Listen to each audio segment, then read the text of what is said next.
오늘은 10월 8일 욥기 4장 12절부터 21절까지의 말씀입니다. 확증편향이라는 말이 있어요. 확증편향은 뭐냐면 자기가 듣고 싶은 것만 듣고 듣기 싫은 건 안 듣는 거예요. 쉽게 말하면. 상대방과 나 사이에 내가 하고 싶은 말은 확증편향이 있는 사람들은 거기에 대한 근거를 다 찾아요. 그런데 상대방에 있어서는 불리한 것만 다 찾는 거죠. 한마디로 내 마음속에 결정을 해놓는 거예요. 결정을 해놓고 이 결정에 유리한 것만 찾아서 이야기하는 사람을 확증 편향적 사람이다 라고 말하는 거거든요. 지금 엘리바스가 그랬어요. 엘리바스가 좀 조언을 하기 시작하는데 틀린 말은 하나도 없어요. 다 맞는 말이에요.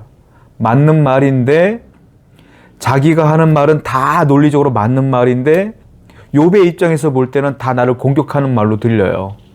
근데 그런 이야기를 지금 엘리바스가 한다라는 거죠.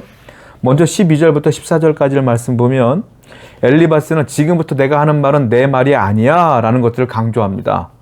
마치 하나님의 말씀인 것처럼 얘기를 해요. 그러면서 자기가 신비한 경험을 했다. 환상을 봤다. 영적인 세계를 보았다 라고 말하면서 영적인 세계에 대한 이야기를, 자기가 본 환상에 대한 이야기를 12절부터 14절까지 얘기하는 거예요. 어떤 말씀이 내게 가만히 이르고 그 가난한 소리가 내 귀에 들렸다.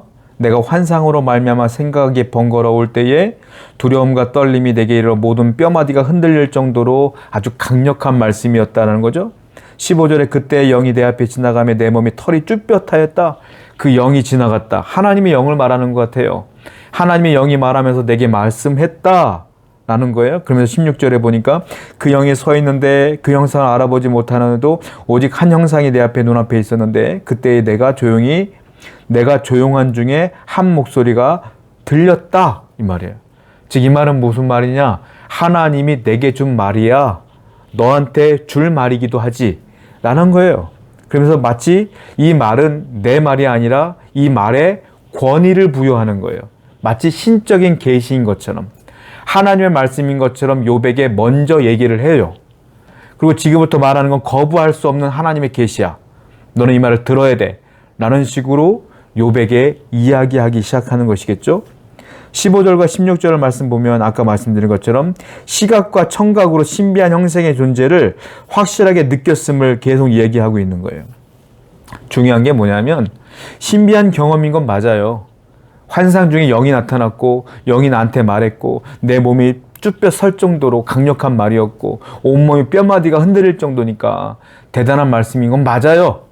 그런데 이 신비한 이 형상의 이 모든 말씀들이 어디서 온 출처냐? 이게 중요해. 악한 것들도 마귀들도 환상을 보여줄 수 있습니다. 하나님도 환상을 보여주시기도 하죠. 출처가 불분명하잖아요. 그렇다고 이것이 하나님이냐 하나님이 아니냐 저는 저거 판단할 수 없어요. 우리는 출처가 불분명해. 그리고 아무리 옳은 말씀이라 할지라도 하나님의 말씀은요, 중요한 게 있어요. 하나님의 말씀은, 정확한 하나님의 말씀은 적용까지도 정확해요. 이 말씀을 누구에게 어떻게 적용하는가까지 정확해. 그런데 이 말씀을 듣고 내가 하나님의 말씀이야 라고 확신했다면 이 적용하는 부분까지도 하나님이 정확하게 그분들에게 얘기해 줘야 되는 것인데 이 적용까지는 사람들이 신경을 안 쓸 때가 많다는 거예요. 자, 일반적인 이 현상과 신비한 경험을 가지고 엘리바스는 특수한 상황에 있는 욥에게 이야기를 시작한다라는 거죠. 욥은 죄 때문에 고난받는 게 아니라고 몇 번 얘기했잖아요. 특수한 상황이야. 그렇다면 하나님께서 만약에 엘리바스에게 욥에게 준 말씀이라면 욥에게 하나님이 정죄하겠습니까? 그렇지 않겠죠. 마귀가 지금 하고 있는 것인데. 그런데 이 엘리바스의 내용은 신비한 경험은 확실한데 다 욥을 정죄하는 이야기만 한다라는 거죠. 우리에게 중요한 건 신비한 현상이 아닙니다. 정확한 하나님의 말씀과 정확한 하나님의 뜻, 그 말씀의 적용, 이게 중요한 거예요. 여러분 기억하세요. 내가 단순한 어떤 영적인 신비한 능력을 체험한 것이 여러분들에게 가장 중요한 게 아니에요. 말씀의 정확한 뜻과 해석과 적용이 제일 중요한 거다라는 거죠. 17절부터 19절 보면 이제 엘리바스가 쭉 얘기합니다. 사람이 어찌 하나님보다 의롭겠느냐? 사람이 어찌 창조하신 이보다 깨끗하겠느냐? 똑같은 맞는 말을 계속 하고 있는 것이죠. 그리고 하나님은 그의 종이라도 그대로 믿지 아니하시며 그의 천사라도 미련하다 하시나니, 천사도 하나님 앞에서 미련한 존재야. 하물며 사람이 하나님 앞에 어떻게 지혜롭게 설 수 있겠느냐? 하나님과 사람은 이만큼 차이 나는 거지 라고 얘기하는 거예요. 맞는 얘기예요. 19절, 하물며 흙집에 살며 티끌로 털을 잡고 하루살이 앞에서라도 무너질 자이겠느냐? 흙집에 산다는 건 육신을 입은 사람을 말하는 거예요. 즉 이 말은 다 목적이 뚜렷해. 누구한테 말하는 거예요? 욥에게 말하는 거예요. 욥, 네가 아무리 의인이라 해도, 네가 뛰어나다 하더라도, 네가 대단히 존경받는 사람일지라도 네가 천사보다 높아?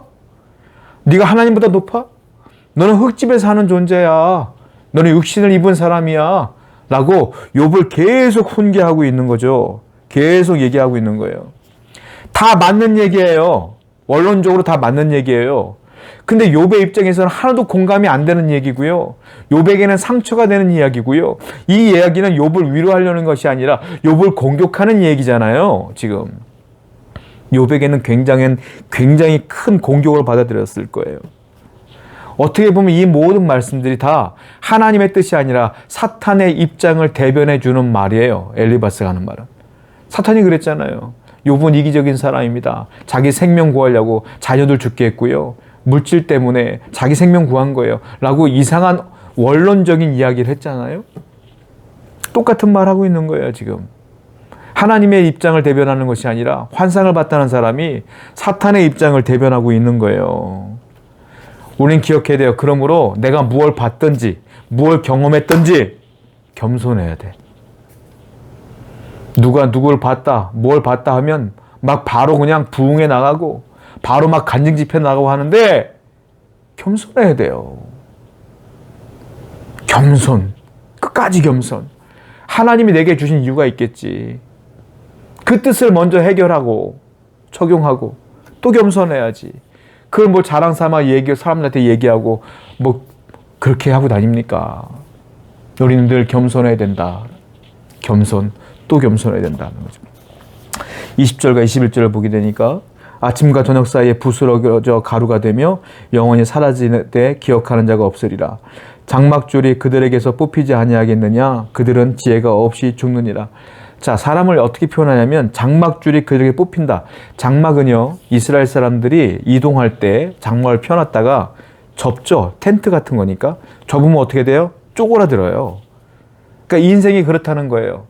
장막 펼쳐있다가 갑자기 쪼그라든다 이거죠. 그리고 또 그들은 지혜가 없이 죽느니라. 결국은 사람은 지혜 없이 죽는다. 미련한 상태로 죽는다. 라고 얘기하는 것인데 이 모든 포커스는 다 어디에 있어요? 다 욥에게 있는 거예요.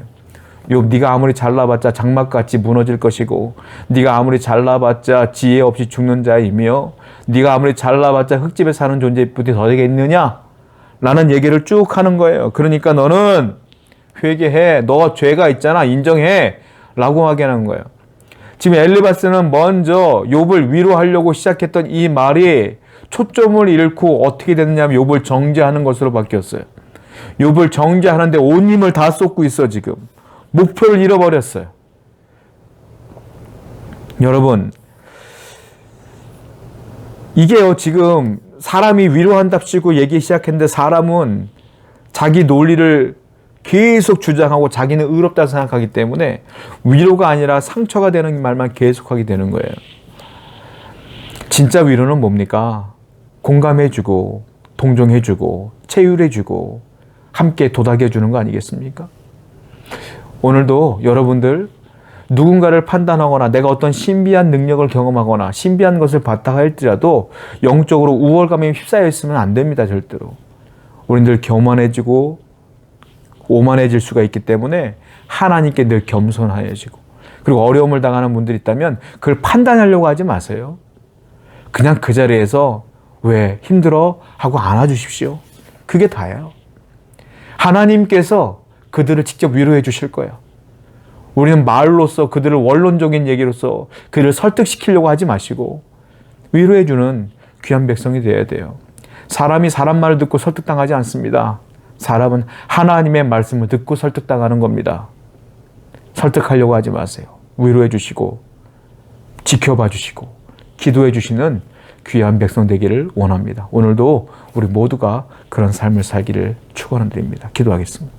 하나님, 엘리바스처럼 자기가 경험한 그런 것들로 인하여 사람들을 정죄하지 않도록 도와주시고 판단하지 않도록 도와주시고 오히려 위로하며 기도해주는 하나님의 백성 될 수 있도록 인도하여 주옵소서. 예수님의 이름으로 기도드렸습니다. 아멘.